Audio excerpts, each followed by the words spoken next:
So yesterday we went through and we looked at all of the different uh, types of parabolas. So like the different like how where it opens, where it closes, like what it kind of looks like in that type of sense. Today we're specifically going to go through and look at the roots and the vertex. So going through, I'm sharing my screen now, so hopefully you guys can see this as it'll come up in a second. It takes a second when you're on. So I'm going to quickly go through this. This shouldn't take too long, but it's a good kind of explanation as to why we're using parabolas, what different points of parabolas are, and these quadratics, these things with things squared, like why we use them in that type of sense. So as we look at the roots of a parabola, okay, we're also going to be looking at the vertex with it. So like if I say the roots, so these are different parabolas. If you look at these three different graphs, these are three different graphs, three different parabolas, but what the roots are where the graph crosses the x-axis, and it's all the values that make the function equal to 0. So when these values down here, as you look at this x-axis, so looking at where these types of functions have roots, this one doesn't have any because it doesn't go through the x-axis. This one has 1 because it goes through the x-axis once, and this one goes through the x-axis twice, so there's two different roots. So they can have 0 roots, 1 root, 2 root, depending on how many times it crosses. And we can do that, and we call them x-intercepts, we call them roots, we call them zeros. There's a bunch of different ways that we call it. And there's a couple different ways that we can actually go through and find it. So the first way that we look at it is we look at it on a graph. If we're given the graph, we can find these roots pretty easily. If you look at this one, this is at -3, and this one's at 5. So there's 2 roots here. Those are pretty easy. I think finding it on the graph is probably the easiest way if you're given a graph. Or what we can actually do is we can solve the equation by setting it equal to 0. So say if this was our function, this x squared plus 4x minus 21, we can set it equal to 0. And then what we can actually do is if you've done factoring before, you can factor this function. And what's an easy way to go through and actually factor that function is to find two numbers that multiply together to give you -21 that add together to give you 4. So 7 and -3 multiply together to give you -21 and add to give you 4. If you haven't done that yet, that's fine. That's not a big part of this class. But being able to find the roots, this is a different way. We're mostly going to be looking at the graph. But if you know how to do that and you can factor it, well, then we can use what we call the zero product property, because if two things multiplied together is 0, well, then that means x plus 7 is 0 or x minus 3 is 0. So we get two answers. Here it would be -7. Here it would be 3. So our two roots would be -7 and 3. So if you haven't seen that or done that, that's okay. Like I said, we're mostly going to go through the graph on this, but this is a different way that you can find the roots of a function if you're given just the equation, but you can't always just go through and graph it. But we're mostly going to be looking at the graph of it. That's just a different way to go through and do that. The next big part is the vertex. So the vertex is halfway between the roots. So there's two different ways to kind of look at it in terms of minimum or maximum. So if in this case, the one root is actually the vertex, so that's easy to find it. But if you look at this function, this is a minimum of this parabola, and this vertex here is a maximum of that parabola. So we call them different things as we go through and do it. And there's two different ways that we find it. So the first way is if you find halfway between the roots, we can easily find the vertex. So if the roots are at 0 and 4, halfway between the roots is at 2. So the x value is 2. If you just plug that back into whatever the original function is, you can find the y value.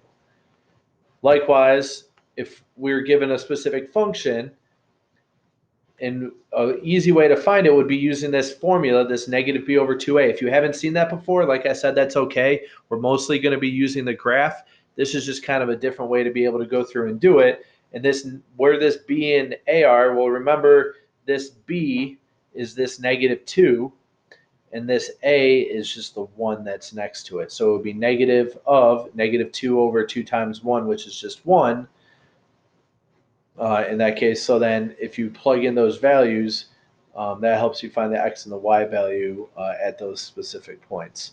So As we go through and look at these, it can help us find these specific values. So I'm going to just go back to Desmos real quick so that you guys can kind of see this. It's kind of a cool, like where this is what you guys are going to be doing a little bit tomorrow as you go through and do it. And so as you guys go through and what I'm going to ask you guys to do is just kind of go through and uh, look at the different finding different things around your house that's in the shape of a parabola, finding different things. Like what I did is I just went to Google and I just typed in parabolas in the real world, and there's a ton of roller coasters, the St. Louis Arch. There's a bunch of different things ways that you can find. We got rainbows, we got slingshots. Actually, when you fire something, or if you shoot a basketball, in that case, it kind of travels in the sense of a parabola, which is kind of cool. So these are kind of used everywhere. And kind of going back to this, so say if I have my A set to 1, my B is -2, and my C is -8. If I just graph that, that would be the same thing as y is equal to 1x squared. And then it would be minus 2x, because the B in this case is -2, plus C, which is -8. And notice that this graph just goes right on top of what the red graph is, which makes sense because it's the same thing. But if we have this graph, if we wanted to find out what the roots are, what's nice on Desmos is if you just scroll over them, it just tells you what the roots are. It tells you that it's 4, 0, and then it's -2, 0. And it actually also tells you what the vertex is at 1, -9. So if we graph this, what's kind of also neat about this is that if you think of two numbers that multiply together to give me -8, that add together to give me -2, the two numbers are actually the roots. The numbers are 4 and -2. So if I just graphed out y is equal to, and I said my two roots are 4 and -2, so it would be x plus 4, and then x minus 2. Oh, sorry, I did it the wrong way. X minus 4, x plus 2. Notice that that graph is the same as this graph above. So whether it's no matter what graph we're looking at, all three of these are the same thing. So you can find different things just based on knowing what the roots are and how we can go through. And if you can factor it, you can actually write out the same thing. And if we wanted to flip it, if you just put a negative in front of it, notice that just flips it. So I just put a negative in front of the graph. It's the same thing. It's just flipped upside down. So you guys can go through and do that. There's a couple different ways to look at this. So what I'm going to want you guys to do tomorrow, which you guys can, if you want to, you can get started on looking for certain things. You don't have to. I'm going to have you do it actually during at 11:30 tomorrow when you hop in. You'll just kind of get started and you can ask questions as you go through and do it. Is I'm going to have you find an image, and then you can save that image to your computer. You can go through and find it. So I found, as I go through and look at an image, I found the St. Louis Arch earlier today. So if I put the St. Louis Arch on this, if you just click on it, so now I can move it around if you want to make it bigger or smaller, depending on whatever you want to do. If you click on the middle one, you can move it. So what I'm going to do is I'm going to move it, and I'm going to actually make it so that if you look at it, so I'm going to make it at -2 and 5 are my roots. So if I go through, I'll say I'm going to get rid of these two. I'm going to turn this one off. So if my roots are at -2 and at 5, and I want to graph this arch, what I can do is I can just look and say, all right, well, I want y to be equal to, if my roots are at -2 and 5, remember you want to use the opposite, so it's going to be x plus 2, x minus 5, and it goes upside down, so what we want to do is we want to negate it. Well, now this graph is getting closer to this arch, and if you want to make it so that it's wider or smaller, all you have to do is just put a value out front. So if I just put like 0.5 out front or 0.6, notice that that's actually really close to what this actual arch is. So there's a bunch of different ways that we can go through and do this. And what you guys are going to be doing over the next couple days is you're going to be finding different things around your house, and you're actually going to be creating something that moves in the sense of a parabola. So whether it's shooting a basketball or it can be if you're even shooting like a hockey puck. I know some of you guys are hockey guys. It's a really small parabola, but it still goes up in the air and it's going to come down at the same thing. So you're going to be looking at that as well. So does anyone at this point, do you guys have any, raise your hand if you've seen like roots and vertexes or something like that before? Maybe a couple of you guys. Okay, so if you haven't seen it, that's okay. Hopefully that's a good introduction to it. But if you haven't seen it, that's okay.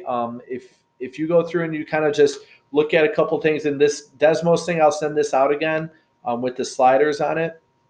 So if you want to, you can move these specifically and go back and forth. But if you haven't factored before, it's okay. Like I said, you can go through and actually find out just by looking at Desmos if you wanted to create specific functions. So let's say if we have this function now and I want to use this slider to figure out what my graph looks like, I can make this go negative so it goes upside down. I can move this value around so that it kind of gets closer to that specific value. I can move it up and down. So you can kind of move certain things around so that it looks like that and just play with those sliders to kind of figure out what your exact function would be so it can match specific pictures and things that you guys have like that. So does anyone have any questions at this point? Everyone kind of see what we're going to be doing the next 2 days? Give me a little thumbs up if you understand. Good. Hey, so like I said, you guys don't have any work that's due today. We're just we're gonna be going through, and if you guys have any questions as you go through and look at it, you can definitely just kind of you can send me an email or ask. But you guys have anything that you're going to be doing today? Additionally, if you want to rewatch this video to maybe help you out, I'm also going to send that presentation to you if you want to kind of look at that to be able to go through and do that. But other than that, that's all that I have really for today. Tomorrow is really going to start you guys doing a lot of the work, just kind of finding certain things and putting things on Desmos and asking questions if you have it, and then Thursday we're going to do it a little bit more. We're going to start a little competition on Thursday as well, and then on Friday we're going to kind of wrap it up. Everyone's going to kind of present what you have, so that doesn't mean you have to like show it and like present it to everyone for the whole time. You're going to kind of, if you send it to me, I'm going to kind of put them all together and you guys can kind of see what everyone else is doing in that sense. All right. Good. All right. So if you guys are good and you don't have any questions, just on the right for the chat, there's that chat bar on the right. Just text or just put a text saying that you're all good and you don't have any questions. And then you guys are good to go. If you have going to eat some lunch or something, but just kind of send a chat on the right. Say you're good. You can log off, and I'll see you guys tomorrow at 11:30. It's going to be the same link. I'll send it out like I did today. If you want to start looking at some things with the parabola and finding different things on the internet, you can go ahead and do that. But we're going to be looking at a bunch of that tomorrow, and you guys will go through and do a bunch of the work that way. All right. Other than that, we'll see you guys later. John, I know